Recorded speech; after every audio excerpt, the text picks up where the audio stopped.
Hello, everyone. This is Demetrius Marsh. I'm over at the MPPS training facility, and I'm sitting here with Ed Johnson. All right, so Demetrius, what is MPPS?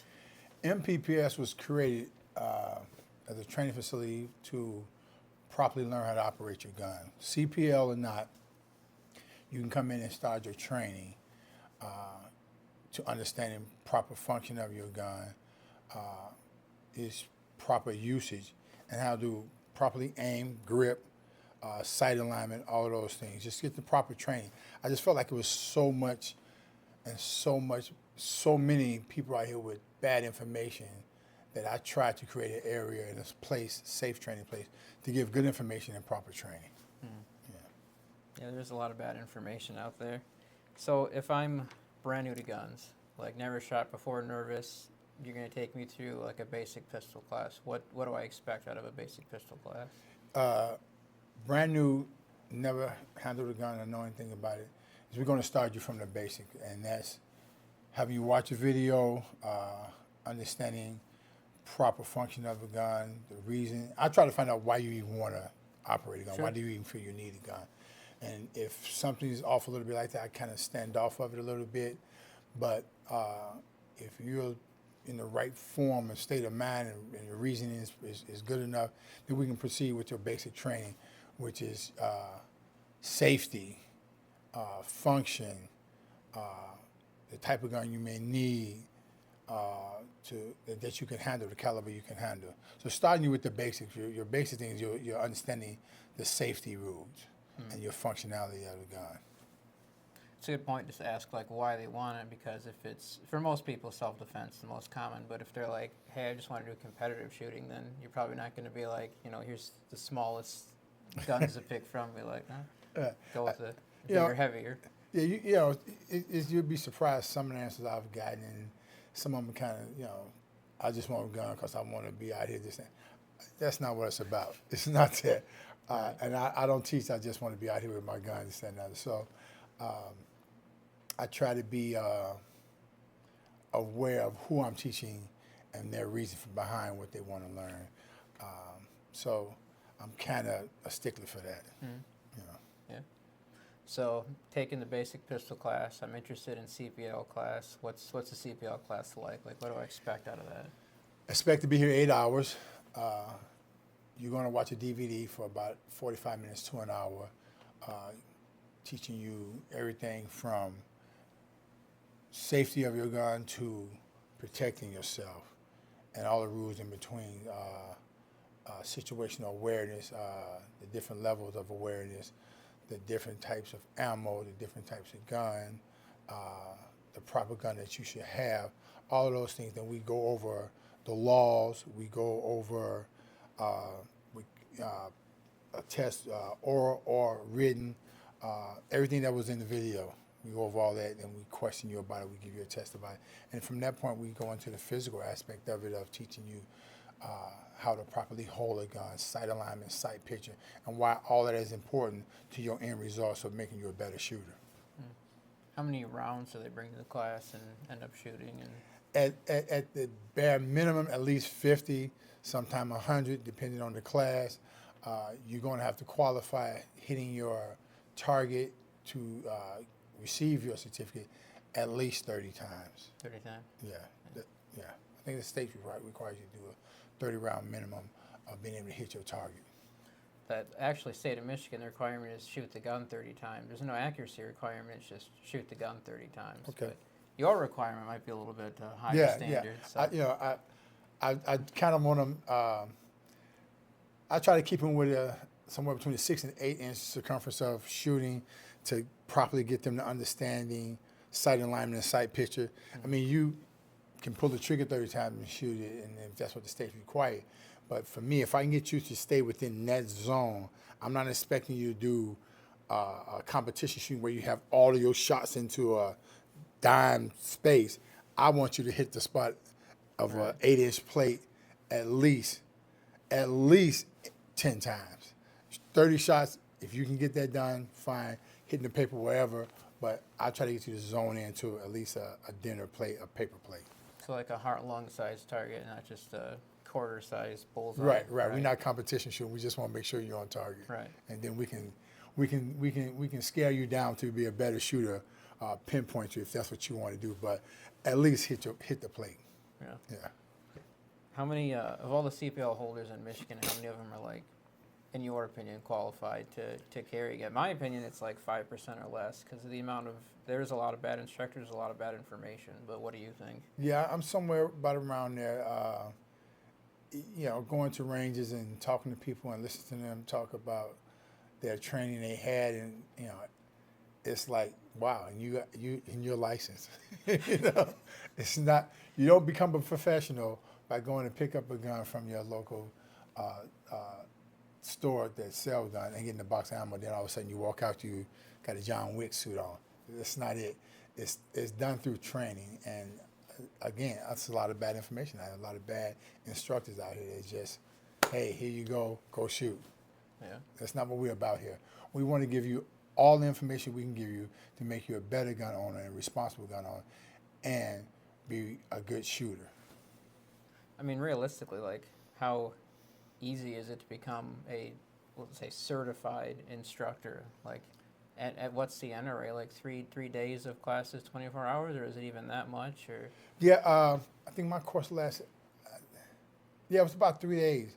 I mean, you could spread it out longer, but when it really boiled down our time, it was I think it was about 3 days of time put in, and then once you get all that information in, you take the test, and you had to be 100%. mm-hmm. So that's what I did, and that's how I got into it, because so many people was coming to me asking me to train. I was giving tips here and there, but I said I might as well go ahead and get certified and do it. So, and your level, you're with the. So I do USCCA. That was a 2-day course, I think. Yeah, just 2 days, 16 hours. So I mean, it was, just like pass the shooting portion, pay attention, pass the test. It wasn't too difficult to get through it. And that really is kind of the sad thing, is that like hearing certified instructor doesn't really mean a whole lot. Like it sounds like a fancy title. It's really not. I mean, I've never been to the hospital and hear a nurse say like, yep, my intensive 16 hours of training and I'm a nurse. It's like, no, and like shooting is pretty serious. So when you hear people say I'm certified, it usually just means like, I don't know what that means. 'Cause it means what I think it means. It means like 16, maybe 24 hours of training, and it's like, is that it? So like, who do you go to beyond that to get better? Who do you like refer to, or?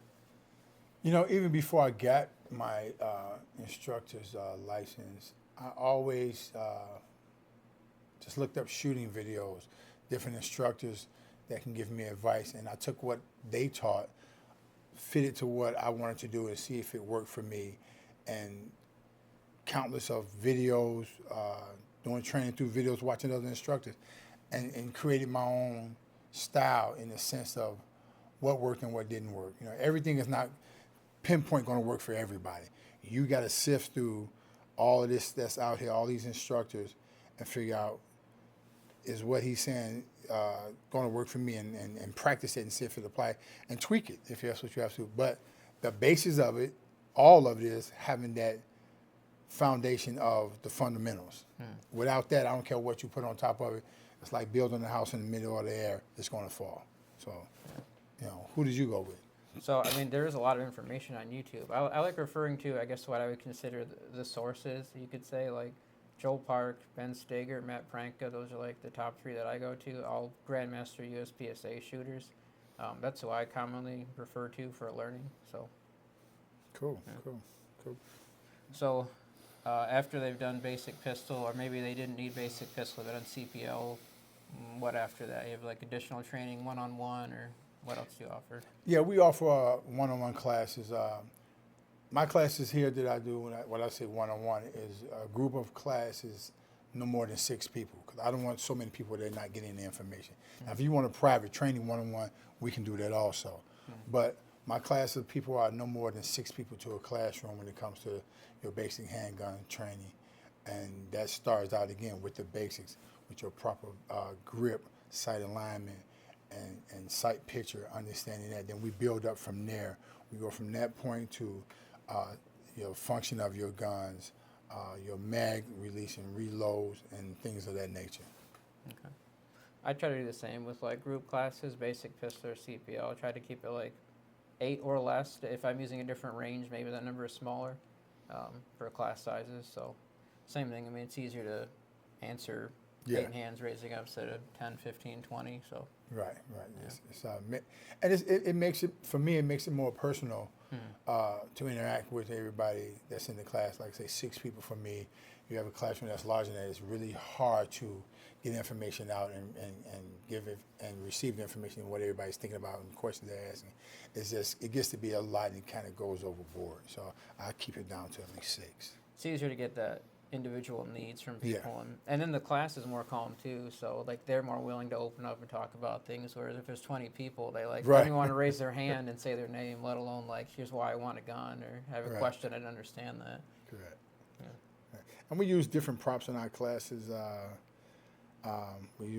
This is just a prop that we use to go through grip with this here prop. We use the slides for sight alignment, sight pitch. Try to get people to understand the function of the front sights and your rear sights. And we have sight props, also. The sight props. It's a good visual. Everybody can't really focus in when you try to do it that way. So I try to give them a larger visual to look at to do that with. So different props for different reasons and different training. So let's see if we can get it good. So like front sight, rear sight, kind of looking like that, prompt like that. Yeah. Cool.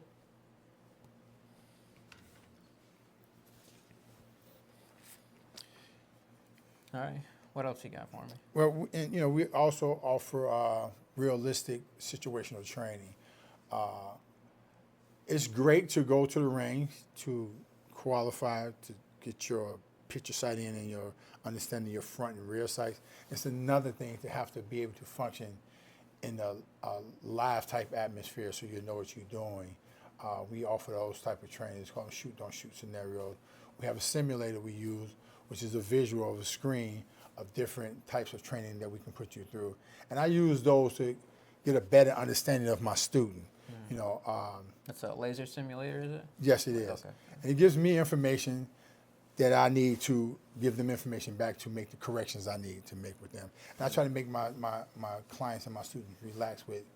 A lot of them may say, what am I doing wrong? So I try to take that word out of it because Right. it seems to put weight on. So I tell them it's not nothing you're doing wrong. It's you giving me information, give you back so I can make sure you're on the right course. And so I don't want you to feel like you wrong. That's just such a downer to me. So It's more so what like here's what you're doing right, Yeah. and here's what you can do to improve that. Right. Okay. Right. So I like that. and it keeps the spirits up. I've watched in the beginning of my training and having other instructors around when the person say what they're doing wrong, or this is what you're doing wrong, and it kind of like make them not want to participate. Right. So just try to keep their spirits up and keep them moving forward with it and be positive with the teaching. So.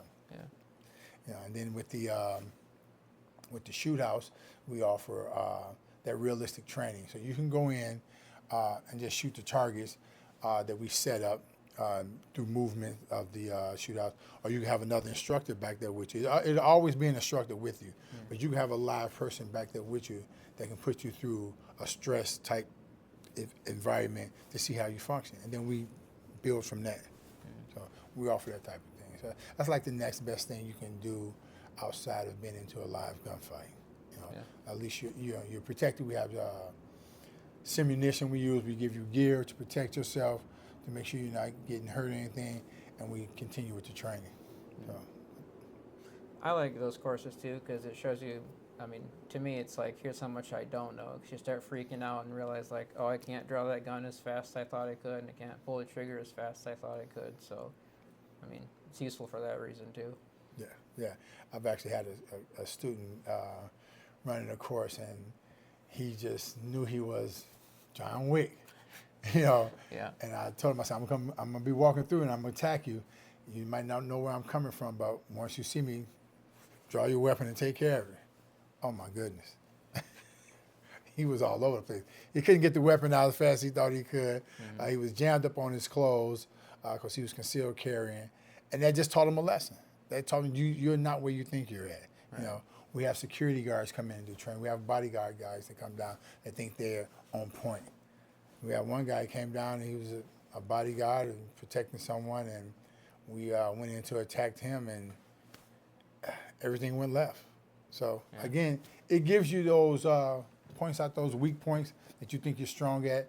When actually time for you to have to apply those, it lets you know where you're at for real. And I think that's good training. Yeah. Yeah. So that's what we do. That's what we offer, and that's what we're about at the MPPS training facility.